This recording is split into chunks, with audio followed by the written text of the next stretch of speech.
ಕ್ಷಮಾ ಕೇಳಿ, ಇಲ್ಲಪ್ಪ ನಾನು ಹಂಗೆ ಹೇಳಿಲ್ಲ, ಉಪಮುಖ್ಯಮಂತ್ರಿ ಆಗಿಲ್ಲ ಅಡ್ಡಿಲ್ಲ ಹೇಳಪ್ಪ, ನೀ ಎಲ್ಲರೂ ಪ್ರತಿನಿಧಿ, ಎಲ್ಲರೂ ಬೇಕು, ನೀವು ಆರ್.ಎಸ್ ಬೇಕು, ಕಾಂಗ್ರೆಸ್ ಬೇಕು, ಸೇವಾದಳನೂ ಬೇಕು, ಮೇಲ್ಜಾತಿ ಬೇಕು, ಕೆಳಜಾತಿ ಬೇಕು, ಮಧ್ಯಮ ಜಾತಿ ಬೇಕು, ಅಸ್ಪೃಶ್ಯರು ಬೇಕು, ಸ್ಪೃಶ್ಯರು ಬೇಕು, ಎಲ್ಲ ರಿಪ್ರೆಸೆಂಟೇಟಿವ್ ನೀವು ಉಪಮುಖ್ಯಮಂತ್ರಿ ಅಡ್ಡಿಲ್ಲ ಮಾತಾಡಬೇಕಪ್ಪ ಅಂತ ಹೇಳಿದರು. ಅಂದರೆ ಇದು ಇವತ್ತಿಂಥ ವಿಚಾರಗಳನ್ನ ನಿಮ್ಮ ಜೊತೆ ಯಾಕೆ ಚರ್ಚೆ ಮಾಡ್ತಾ ಇದ್ದೀನಿ ಅಂದರೆ ಒಂದು ಸ್ಪಷ್ಟೀಕರಣ ಇಲ್ಲ ನಮ್ಮಲ್ಲೇ.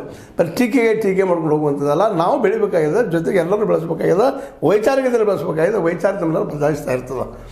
ಸುಮ್ಮನೆ ಅತಿ ಮಂಡವಾದನ ಮಾಡ್ತಾರೆ, ನಂದು ಸರಿ ಹೋಗಿದ್ದು ಕಾಲ ಎಲ್ಲರೂ ಒಪ್ಪಿಸ್ತದೆ. ಸತ್ಯ ಇಂದ ನಾಳೆ ಒಪ್ಪುವಂಥದ್ದನ್ನ ಇವತ್ತು ನೀವು ಯಾವುದೇ ಭ್ರಮೆಯಲ್ಲಿ, ಧರ್ಮದ ಭ್ರಮೆಯಲ್ಲಿ, ಜಾತಿ ಭ್ರಮೆಯಲ್ಲಿ, ಮತ್ತೊಂದು ಭ್ರಮೆಯಲ್ಲಿ ನೀವು ಸತ್ಯವನ್ನು ತಿಳಿದ ಹೋಗಿದ್ದರೂ ಸಹಿತ ಇಂದಿನ ನಾಳೆ ತಿಳಿತದೆ.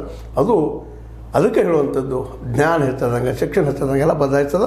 ಅದಕ್ಕೆ ಅಂಬೇಡ್ಕರ್ ಅವ್ರು ಎಲ್ಲರಿಗೂ ಪ್ರತಿಯೊಬ್ಬರು ಶಿಕ್ಷಣ ಸಿಗಬೇಕು, ಅದು ಹೈಯರ್ ಶಿಕ್ಷಣ ಸಿಗಬೇಕು ಅನ್ನೋದು ಮಾತು ಹೇಳ್ತಾರೆ. ಆ ದಿಶೆಯಲ್ಲಿ ನಮ್ಮ ಸರ್ಕಾರ ಪ್ರಯತ್ನ ಮಾಡ್ತಾ ಇಲ್ಲ.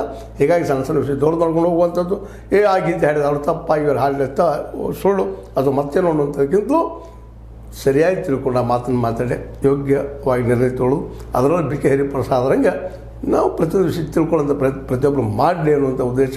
ಯಾಕಂತಂದ್ರೆ ನಾವೆಲ್ಲ ಕೂಡಿ ಬದುಕಬೇಕಾಗಿದ್ದಿಲ್ಲ. RSS ನಾವು ಮನೆ ಕಳಿಸ್ತೀವಿ, ಮತ್ತೊಂದು ಯಾವುದೋ ಮುಸ್ಲಿಂ ಧರ್ಮದ ಯಾವುದೋ ಒಂದು ವಿಷಯ ಕಿತ್ತಾಕ್ತೀವಿ, ಎಲ್ಲ ಬಿಟ್ಟುಬಿಟ್ರಿ. ಯಾವುದು ಯೋಗ್ಯತೆ ಇರ್ತದೆ ಅದು ಉಳಿತದೆ, ಯಾವುದು ಅಯೋಗ್ಯದ ಅದು ಹೋಗ್ತದೆ. ಇದು ಇಷ್ಟ ಸಿಂಪಲ್, ಇದು ನಿಸರ್ಗದ್ದು. ಅದೇ ಸ್ಟ್ರಗಲ್ ಫಾರ್ ಎಕ್ಸಿಸ್ಟೆನ್ಸ್ ಅಂತೇಳಿ ಡಾರ್ವಿನ್ ಹೇಳಿದ ಮಾತು ಭಾಳ ಸತ್ಯದ. ಹೌದಲ್ರಿ? ನಿಮಗೇನು ಅನಿಸ್ತು? ನಮ್ಮ ಅದರ ಸರಿ ಅನಿಸ್ತೋ ಇಲ್ಲೋ? ಸರಿ ತಪ್ಪು ನೋಡಿ ಏನಾದರೂ ಮಾಡಿ ಕಾಮೆಂಟ್ ಮಾಡ್ತಾಯಿರಿ, ಸಬ್ಸ್ಕ್ರೈಬ್ ಮಾಡ್ತಾಯಿರಿ, ಜೊತೆಗೆ ಶೇರ್ ಮಾಡೋದು ಮಾಡಲಿಕ್ಕೆ ಹೋಗ್ಬಾರ್ದು. 16 ನ್ಯೂಸ್ ವಂದನೆಗಳು.